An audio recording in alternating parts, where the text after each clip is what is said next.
بسم اللہ الرحمن الرحیم الحمد للہ والسلام علی عبادہ الذین اصطفیٰ۔ محترم ناظرین، آپ دیکھ رہے ہیں میرا یوٹیوب چینل اور میں ہوں غلام مصطفیٰ۔ ناظرین، ماہ رمضان بابرکت مہینے کی آمد ہے، تو آج ہم ماہ رمضان کی عظمت، حرمت اور فضیلت کے بارے میں آپ سے کچھ چند باتیں شیئر کریں گے۔ ویڈیو سے آگے چلنے سے پہلے آپ سے ریکویسٹ ہے، اگر آپ میرے چینل پہ نئے ہیں تو چینل کو سبسکرائب کر دیں، ویڈیو کو لائک کر دیں اور بیل آئیکن کو پریس کر دیں تاکہ ہماری نئے آنے والی ویڈیو کا بر وقت نوٹیفیکیشن آپ کو مل جائے۔ محترم ناظرین، اللہ تبارک و تعالی نے اپنی تمام مخلوقات میں انسان کو اشرف اور اکرم بنایا۔ اس کی فطرت میں نیکی اور بدی، بھلائی اور برائی، تابعداری و سرکشی اور خوبی و خامی، دونوں ہی قسم کی صلاحیتیں اور استدعائیں یکساں طور پر رکھ دی ہیں۔ اسی کا ثمرہ اور نتیجہ ہے کہ کسی بھی انسان سے اچھائی اور برائی دونوں ہی وجود میں آ سکتی ہیں۔ ایک انسان سے حسنات بھی ممکن ہیں اور سیئات بھی۔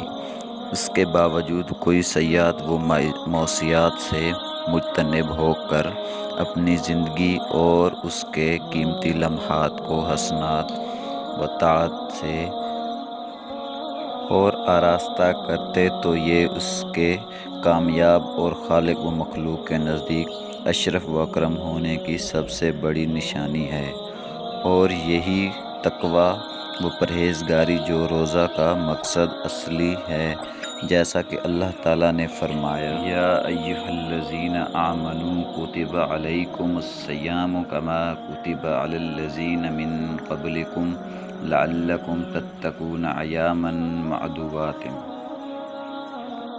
ترجمہ: اے ایمان والو، فرض کیا گیا تم پر روزہ جیسے فرض کیا گیا تھا تم سے اگلوں پر، تاکہ تم پرہیزگار ہو جاؤ، چند روز ہیں گنتی کے۔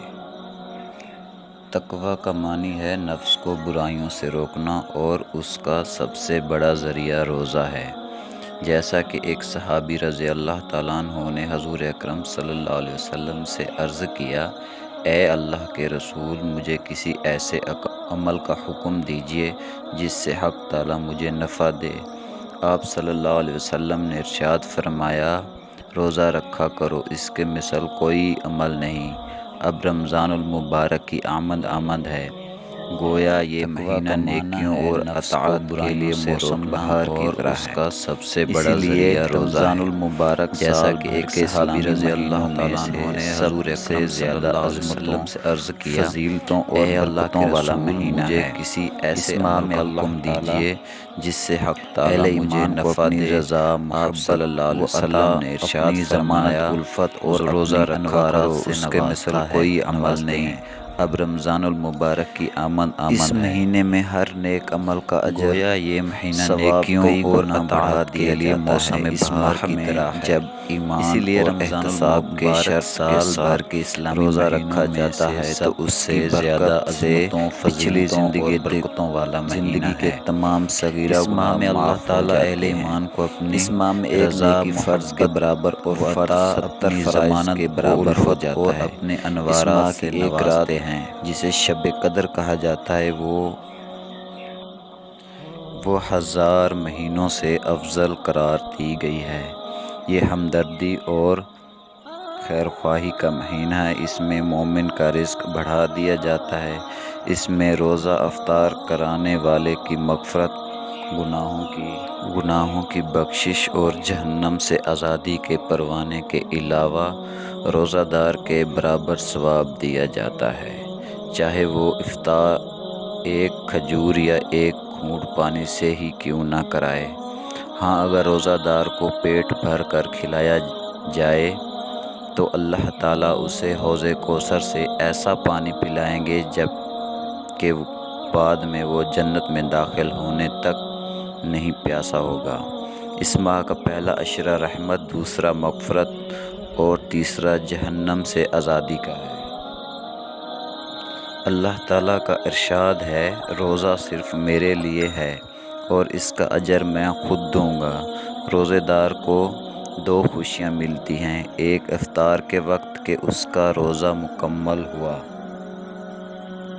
اور دعا قبول ہوئی اور اللہ تعالیٰ کی نعمتوں سے روزہ افطار کیا، اور دوسری خوشی جب اللہ تعالیٰ سے ملاقات ہوگی۔ روزہ دار کے منہ کی بو جو معدہ خالی ہونے کی وجہ سے آتی ہے، اللہ تعالیٰ کے نزدیک مشک سے زیادہ خوشبودار ہے۔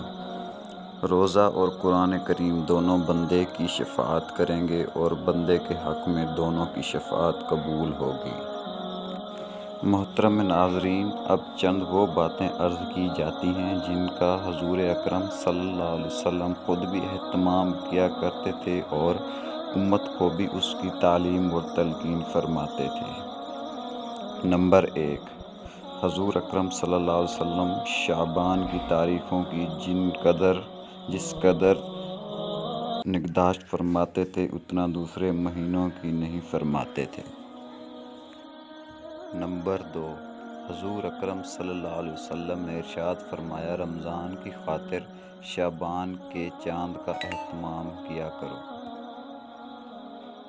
نمبر 3، آپ صلی اللہ علیہ وسلم نے سحری کھانے کا حکم فرمایا کہ سحری کھایا کرو کیونکہ سحری کھانے میں برکت ہے، اور فرمایا ہمارے اور اہل کتاب کے روزے کے درمیان سحری کھانے کا فرق ہے، یعنی اہل کتاب کو سو جانے کے بعد کھانا پینا ممنوع تھا اور ہمیں صبح صادق کے طلوع ہونے سے پہلے تک اس کی اجازت ہے۔ نمبر 4، آپ صلی اللہ علیہ وسلم نے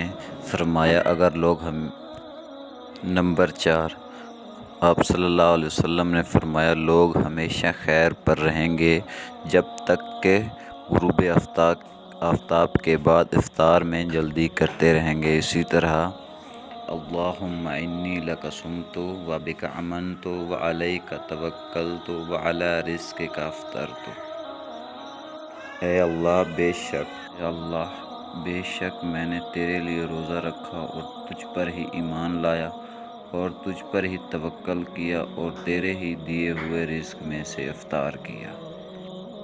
نمبر 5، رمضان میں ذکر کرنے والا بخشا جاتا ہے اور اس ماہ میں مانگنے والا بے مراد نہیں رہتا۔ نمبر 6، روزہ دار کی روزانہ ایک دعا قبول ہوتی ہے۔ نمبر 7، رمضان میں روزانہ بہت سے لوگ دوزخ کی آگ سے آزاد کیے جاتے ہیں۔ نمبر 8، حضور اکرم صلی اللہ علیہ وسلم نے فرمایا، شب قدر کو رمضان کے آخری عشرہ میں تلاش کرو۔ نمبر 9، حضور اکرم صلی اللہ علیہ وسلم نے رمضان کے آخری عشرہ میں خود بھی بیدار رہتے اور اپنے گھر والوں کو بھی بیدار رکھتے۔ نمبر 10، جب لیلۃ القدر کی رات آتی ہے تو جبرائیل علیہ السلام فرشتوں کی جماعت کے ساتھ نازل ہوتے ہیں اور ہر بندہ جو کھڑا یا بیٹھا اللہ تعالیٰ کا ذکر کر رہا ہو اس میں تلاوت، تسبیح و تہلیل اور نوافل سب شامل ہیں۔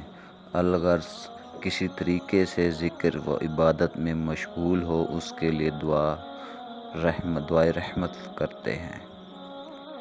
نمبر 11، لیلۃ القدر کی دعا، اللہم انک عفو تحب العفو فاعف عنی۔